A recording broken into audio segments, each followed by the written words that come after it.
essa aula de hoje em 2 momentos, em função dos conteúdos que a gente conseguiu trabalhar no dia da vivência aqui. Então, como a gente falou, né, essa aula está sendo disponibilizada para o grupo que veio aqui no mês passado, né, e para a turma que vai vir também, que vai começar a vir, que é a turma dos jovens, né, que eles estão fazendo primeiro a aula online. Então, o projeto Formigueiro, né, como a gente comentou aquele dia aqui, ele tem vários assuntos que a gente vai aprofundando em cada vivência e nas aulas teóricas, mas é sempre importante, então, seguir o que está sendo postado no canal, como o Rafa falou, dar uma repassada nos vídeos que a gente já colocou, porque ali tem o processo da área, principalmente na parte dos canteiros, né, todo passo a passo até chegar naquele estágio que vocês viram aqui, e que o grupo de adolescentes vai ver quando estiver na área também, ele teve um processo anterior que está todo ele nos vídeos, né? Então, é bem importante dar uma repassada lá. Então, aqui só para a gente relembrar, né, dos conteúdos que a gente está propondo nessa formação, a gente iniciou principalmente por esses 3 aqui, a partir das podas, né, que gerou aí já bastante prática no grupo, os princípios da agricultura sintrópica, que a gente vai hoje abordar um pouquinho mais, né, que tem junto a adubação verde, né, a ideia dos canteiros, mas principalmente o início do que é esse tipo de agricultura e a prática da poda, né. Além de hoje, então, a gente vai ter mais 6 encontros online e mais 4 encontros presenciais. E assim como a gente criou esses vídeos do formigueiro, ao longo do curso a gente vai disponibilizando aulas gravadas, aprofundando um pouquinho mais cada um desses materiais. O canal do WhatsApp também, a ideia é que vocês possam, sim, também à vontade de estar colocando as dúvidas ali, que a gente possa estar trocando, né, acho que esse é o processo do curso, né, a gente está esclarecendo todas as dúvidas que surgirem. Beleza? Muito bem. Então, aqui a gente colocou os 3 pontos principais da vivência que iniciou o projeto, né? A gente tem a agricultura sintrópica, né? E essa foto, ela ilustra bastante esse princípio, porque a gente está fazendo um canteiro, né? Onde a gente tem as hortaliças e dentro dele a gente está colocando uma árvore, né? Então, que é uma das bases, assim, desse tipo de agricultura que a gente vai entender melhor. As podas, que exigem todo um cuidado, um olhar para a planta, né? Uma ferramenta adequada, os tipos de poda que tu vai realizar, né? O uso desse material que é super potente para a produção do alimento, né?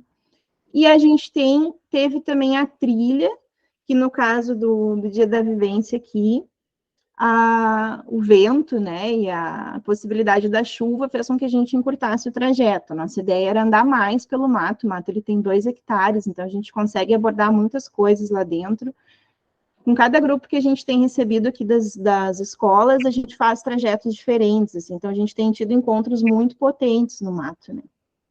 Então, a trilha possibilitou também a parte das abelhas ali, né? A gente vê o ninho natural, entender o processo da palha no chão, né? Então, esses 3 momentos principais, né? Tirando os outros que a gente teve de integração, enfim, e parte de expressão corporal, né? A parte permeada pela arte, mas eles têm uma mesma base, né? Um mesmo fim, que é produzir alimento de forma integrada com a natureza, né? Então, a gente tem inúmeras formas de fazer agricultura, a gente tem várias coisas a serem consideradas quando a gente faz a poda, e a gente pode aproveitar muito das matas, né? Se a gente entender essa integração, né, e fazer um processo que mantenha o espaço mais potente, né, e não menos potente, né? Vamos lá. Beleza. Aí a gente sempre traz esse dado, porque acho que não tem como não falar, né, dos números que se tem hoje com relação à fome, né. Esse dado, ele é de semana passada, a gente sempre atualiza para ver como é que está esse cenário, e a Organização Mundial, né, de Alimentação e Agricultura, que é a FAO, divulgou na semana passada os últimos dados aí desse relatório que se faz sobre os números da fome no mundo, né. Então, a gente tem ainda, né, no 2023, 735 milhões de pessoas que passam fome, né? Então, esse é o número atual, né, gerado agora. E aí, nesse relatório, tem um dado que, de 2019 até agora, aumentou em 122 milhões o número de pessoas nesse cenário, né? Então, a gente tem uma crescente aí, muito séria, né? Fora esse dado da fome, a gente tem os outros dados que trazem a questão da insegurança alimentar, né? Que também é fome, né? Num outro grau, mas continua sendo fome. Então, a gente tem 2,4 bilhões de pessoas com insegurança alimentar moderada ou grave, né? 29,6% da população mundial.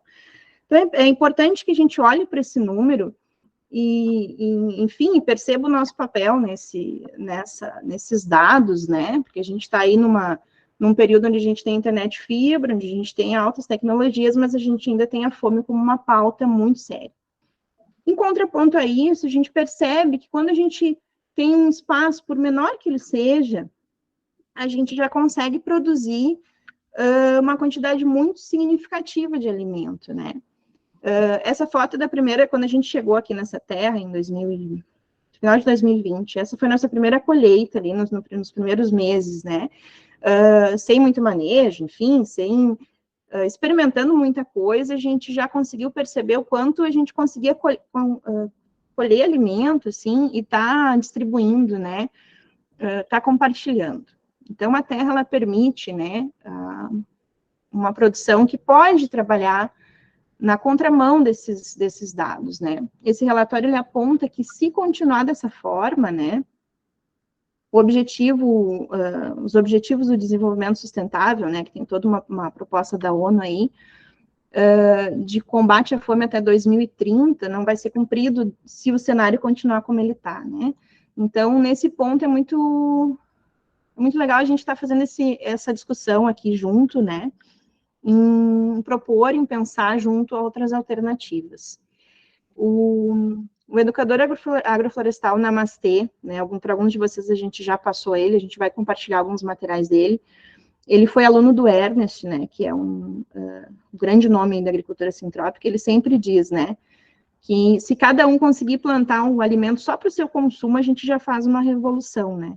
Ela começa por aí, ela começa no quintal, né, enfim, no que for possível cada um produzir, né, então...